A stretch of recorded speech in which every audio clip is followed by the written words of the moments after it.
Guys आजकल cables and wire space में बहुत ही मैसिव बूम चल रहा है। ये industry over the next 4 to 5 years 12 to 14% के केगर पे ग्रो कर सकती है। आज हम इस सेक्टर की फास्टेस्ट ग्रोइंग कंपनी के बारे में बात करेंगे। कंपनी का नाम है वीमार्क और FY26 के अंदर कंपनी ने 101% की सेल्स ग्रोथ दिखाई है।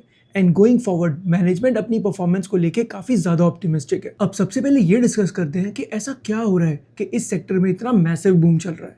अब गाइस एक बात सोचो, चाहे आप इंडिया की कोई भी आज हॉट इन्वेस्टमेंट थीम के बारे में बात करो, चाहे आप AI के बारे में बात करो, चाहे डेटा सेंटर्स की बात करो, EV इंफ्रास्ट्रक्चर की बात करो, ग्रीन एनर्जी की बात करो, रियल एस्टेट की बात करो, ये सारे सेक्टर्स ना बहुत फास्ट ग्रो कर रहे हैं आज की डेट में। और अगर ये सारे सेक्टर्स अच्छे रेट पर ग्रो करेंगे तो गोइंग फॉरवर्ड इनके अंदर केबल्स एंड वायर्स की डिमांड बहुत मैसिवली बढ़ने वाली है। अब गाइस सबसे पहले बात करते हैं डेटा सेंटर्स के बारे में। गाइस एक बात सोचो, आज की डेट में इंडिया जिस लेवल पे कंटेंट को प्रोड्यूस कर रहा है, वर्ल्ड का 20% कंटेंट सिर्फ इंडिया ही प्रोड्यूस करता है और उसका सिर्फ 2 to 3% डेटा जो है ना वो इंडिया के अंदर सेव होता है। बाकी पूरा वर्ल्ड ओवर के अंदर अलग अलग डेटा सेंटर्स के अंदर जाता है। अब हुआ क्या ना, लास्ट 1 ईयर से इंडियन गवर्नमेंट डेटा प्राइवेसी को लेके काफी ज्यादा स्ट्रिक्ट हो गई है। इन्होंने क्या बोला कि जो कंपनी इंडिया के अंदर डेटा सेंटर्स को बनाएगी उसको हम नेक्स्ट 20 इयर्स तक टैक्स हॉलीडे देंगे, मतलब 2047 तक उनको कोई भी टैक्सेस नहीं लगेंगे। इस टैक्स इंसेंटिव को अवेल करने के लिए बहुत सारी कंपनीज ने इंडिया के अंदर डेटा सेंटर्स को बनाना शुरू कर दिया है। अब गाइस एक बात सोचो, 2024 तक इंडिया के अंदर जो डेटा सेंटर की जो कैपेसिटी थी वो अराउंड 1 गीगावाट की थी, लेकिन गोइंग फॉरवर्ड बाय FY3031 ये कैपेसिटी अराउंड 10 गीगावाट्स तक हो सकती है, मतलब 10 टाइम्स इंक्रीज हो जाएगा। अब एक और इंटरेस्टिंग बात मैं आपको बताता हूँ कि इंडिया के अंदर अगर 1 गीगावाट का अगर डेटा सेंटर बनेगा तो उसकी costing around 80,000 to 1 lakh crore तक की आती है। अब अगर इतना मैसिव डेटा सेंटर बनेगा तो इसके अंदर केबल्स एंड वायर्स की रिक्वायरमेंट तो पड़ेगी पड़ेगी, जो इस पर्टिकुलर प्रोजेक्ट का अराउंड 4 to 5% कॉस्ट रहता है। मतलब आप ये समझ लो कि अगर 1 गीगावाट का डेटा सेंटर बनेगा तो इसके अंदर 4 to 5,000 करोड़ की केबल्स एंड वायर्स लगेंगी। इसका मतलब over the next 5 to 6 years 40 to 50,000 crore of cables and wires की डिमांड सिर्फ डेटा सेंटर से ही आने वाली है। फिर बात करते हैं ग्रीन एनर्जी की।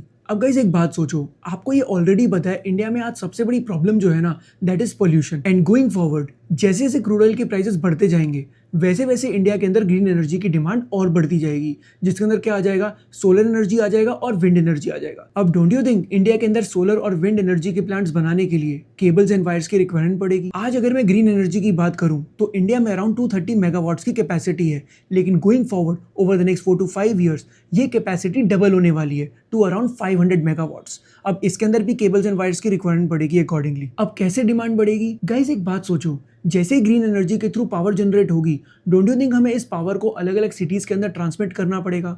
उसके लिए हमें हाई वोल्टेज केबल्स चाहिए, और ये केबल्स कौन प्रोवाइड करेगा, यही cables and wires companies he provide करने वाली हैं। और इस तरीके से हमारी जो इसकी डिमांड है ना इस सेक्टर से भी काफी अच्छी आ सकती है। फिर बात करते हैं EV इंफ्रास्ट्रक्चर की। अभी गाइस दिल्ली गवर्नमेंट ने एक नई EV पॉलिसी भी निकाली है कि अप्रैल 2028 के बाद सिर्फ इलेक्ट्रिक व्हीकल्स ही रजिस्टर किए जाएंगे दिल्ली के अंदर। और गाइस थोड़े टाइम की बात है, बाकी की स्टेट्स भी इस पॉलिसी को लेकर आ जाएंगी। अगर ऐसा हुआ तो इंडिया के अंदर एक बहुत ही मैसिव इलेक्ट्रिक व्हीकल का बूम आ जाएगा। अब इतने अगर इलेक्ट्रिक व्हीकल्स यूज होंगे तो डोंट यू थिंक उसके लिए चार्जिंग इंफ्रास्ट्रक्चर चाहिए, जिसके अंदर massive amount of cables and wires की रिक्वायरमेंट पड़ती है। ये एक और बहुत बड़ा ट्रिगर है जिसके थ्रू इंडस्ट्री बहुत ही फास्ट ग्रो कर सकती है। अब गाइस आजकल cables and wires industry 12 to 14% के केगर से ग्रो कर रही है। और मैं जितनी बड़ी बड़ी कंपनीज की बात करूं, चाहे पॉलीकैब हो गया, RR केबल हो गया, KEI इंडस्ट्रीज हो गया, ये सारी की सारी कंपनीज जो है ना 20% प्लस के रेट पे ग्रो कर पा रही हैं। इसका मतलब एकदम क्लियर है कि इंडस्ट्री से अगर आपकी कंपनीज फास्ट ग्रो कर रही हैं, इसका मतलब ऑर्गेनाइज कंपनीज जो है ना वो बहुत ही फास्ट मार्केट शेयर को गेन कर रही हैं। और आज जिस कंपनी के बारे में हम बात करने वाले हैं वो कंपनी तो over the next 2 to 3 years easily 50% की ग्रोथ रेट दिखा सकती है। अब गाइस एक बात बताओ, ऑर्गेनाइज प्लेयर्स को इतना ज्यादा फायदा क्यों हो रहा है? क्योंकि जितनी भी कंपनीज जो है ना या जितनी भी इंडस्ट्रीज है जो इतनी फास्ट ग्रो कर रही हैं, ये सारे के सारे बहुत ही मैसिव प्रोजेक्ट्स हैं, लाइक डेटा सेंटर्स हो गए। अब एक बात सोचो, डेटा सेंटर जो है ना उसे बनाने के लिए 1 लाख करोड़ का खर्चा आएगा। डू यू थिंक वो किसी लोकल प्लेयर के पास जाकर केबल्स एंड वायर्स खरीदेगा? क्योंकि गलती से अगर भी क्वालिटी उसकी कॉम्प्रोमाइज हो गई तो पूरा डेटा सेंटर खराब हो सकता है। ये अगर मैं ग्रीन एनर्जी का प्लांट बना रहा हूँ तो मुझे बेस्ट से बेस्ट क्वालिटी चाहिए जिससे मैं अच्छा आउटपुट निकाल सकूं, अच्छी एफिशिएंसी से काम कर सकूं। तो गाइस इस रीजन की वजह से ना ऑर्गेनाइज प्लेयर्स को काफी ज्यादा बेनिफिट हो रहा है। साथ में क्या है ना, इन कंपनीज के पास अच्छी बार्गेनिंग पावर भी है with respect to these people. क्योंकि लॉजिकली सोचो कि एक डेटा सेंटर को बनाने के लिए अगर 1 लाख करोड़ का खर्चा आ रहा है तो इसके अंदर केबल्स एंड वायर्स की जो कॉस्ट है वो 4 to 5% ही है, मतलब 4 से 5 हज़ार करोड़। और अभी रिसेंटली क्या हुआ ना, लास्ट 4 to 5 मंथ्स के अंदर एल्यूमिनियम और कॉपर के प्राइसेस बहुत मैसिवली बढ़ गए।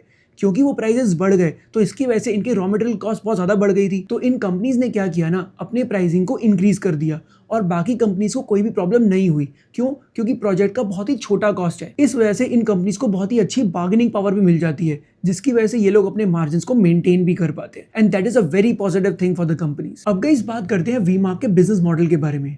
गाइस देखो, ये जो कंपनी है ना, इसका साइज ना काफी छोटा है और ये company cables and wire space के अंदर काफी फास्ट रेट पर ग्रो कर रही है। इसका पहले बिजनेस मॉडल क्या होता था ना, कि ये गवर्नमेंट की कंपनीज के लिए, जितनी पावर डिस्ट्रीब्यूशन कंपनीज हैं उनके लिए केबल्स बनाती थी। मतलब 2-3 साल पहले तक इनका जो बिजनेस था ना, वो प्योर प्ले B2G बिजनेस था। B2G क्या होता है? बिजनेस टू गवर्नमेंट, मतलब सीधे ये गवर्नमेंट को ही सप्लाई करते थे। अब सोचो, अगर आप केबल्स एंड वायर्स गवर्नमेंट को सप्लाई कर रहे हो तो आप उसके अंदर बहुत ज्यादा मार्जिन चार्ज नहीं कर सकते, क्योंकि गवर्नमेंट जो है ना, वो टेंडर बेसिस पर ही कॉन्ट्रैक्ट देती है। और दूसरी चीज, गवर्नमेंट से पेमेंट लेने में भी काफी डिले हो जाता है, जिसकी वजह से इनके रिसीवेबल डेज जो थे ना, वो भी काफी ज्यादा रहते थे। लेकिन हुआ क्या ना, लास्ट 2-3 इयर्स के अंदर कंपनी ने अपने बिजनेस मॉडल को काफी हद तक चेंज कर दिया है। अब वो इक्वली फोकस कर रहे हैं रिटेल और इंस्टीट्यूशनल सेल्स के ऊपर भी।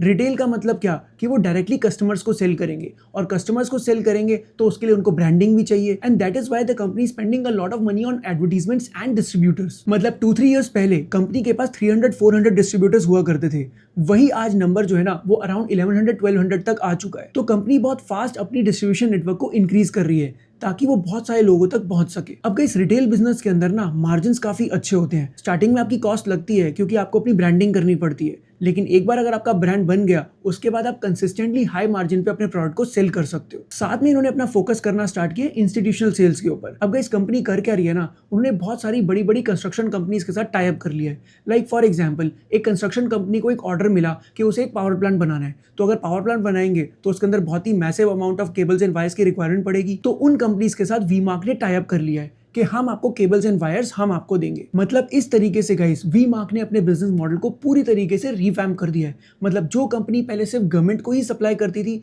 आज वो गवर्नमेंट को भी कर रही है, रिटेल को भी कर रही है, इंस्टीट्यूशनल सेल्स को भी कर रही है। और इसके अंदर तीनों का कंट्रीब्यूशन ऑलमोस्ट सिमिलर आ चुका है। मतलब 33% from the government, 33% from retail and 33% from institutional sales. और अगर मैं कंपनी के फाइनेंशियल्स की बात करूं तो FY26 के अंदर कंपनी ने 1797 करोड़ की सेल्स करी है। मतलब लास्ट ईयर से 101% की सेल्स ग्रोथ आई है कंपनी की। और साथ में इनके मार्जिन भी बढ़ने स्टार्ट हो गए हैं, क्योंकि जैसे इन्होंने गवर्नमेंट से अपना फोकस थोड़ा थोड़ा कम किया और रिटेल और इंस्टीट्यूशनल सेल्स की तरफ बढ़ रहे हैं, तब से इनके मार्जिन के अंदर भी काफी इंप्रूवमेंट आनी स्टार्ट हो चुकी है। और साथ में मैनेजमेंट ने यह भी बोल दिया है कि going forward over the next 2 to 3 years हम इजीली अपनी सेल्स को 40 to 50% से ग्रो कर सकते हैं। अब गाइस नेक्स्ट लॉजिकल क्वेश्चन तो यही आता है कि सेल्स तो इन्होंने ग्रो कर ली, पर क्या उसके साथ साथ कंपनी कैपिटल एक्सपेंडिचर भी कर रही है? क्या उसके साथ साथ नए नए प्लांट्स बना रही है? क्योंकि अगर वो प्रोडक्ट बनाएगी नहीं तो प्रोडक्ट सेल नहीं कर पाएगी, और प्रोडक्ट सेल नहीं करेगी तो सेल्स ग्रोथ बढ़ेगी कैसे? तो गाइस उसके लिए मैनेजमेंट ने ये बोला कि FY26 के एंड में हमारी जो केबल्स एंड वायर्स को बनाने की जो कैपेसिटी है,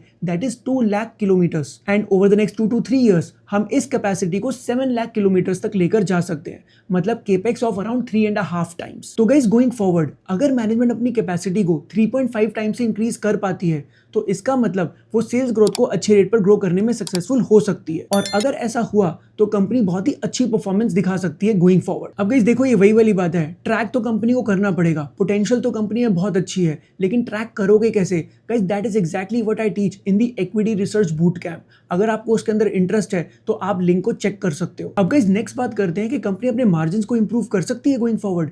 तो गाइस सोचो, जैसे ही कंपनी ने अपने बिजनेस को पिवट किया, पहले वो सिर्फ गवर्नमेंट को ही फोकस कर रहे थे, अब उन्होंने रिटेल और इंस्टीट्यूशनल सेल्स भी करने के ऊपर फोकस करना स्टार्ट कर दिया, क्योंकि इनके अंदर मार्जिन ज्यादा है। और जैसे जैसे इनका कंट्रीब्यूशन बढ़ेगा, वैसे वैसे गोइंग फॉरवर्ड कंपनी के मार्जिन भी बढ़ सकते हैं, which is going to be a very very positive sign. तो गाइस अगर देखा जाए ना, तो company is doing all the right things और कंपनी में बहुत ज्यादा पोटेंशियल है, लेकिन वही वाली बात है कि हमें इसको ट्रैक करना पड़ेगा। और अगर मैनेजमेंट इसको एग्जीक्यूट कर पाई तो going forward this company could become a potential multibagger. तो आई होप आपको आज का वीडियो अच्छा लगा होगा। If you like this video, then don't forget to like, share and subscribe to the channel. I'll see you in the next one.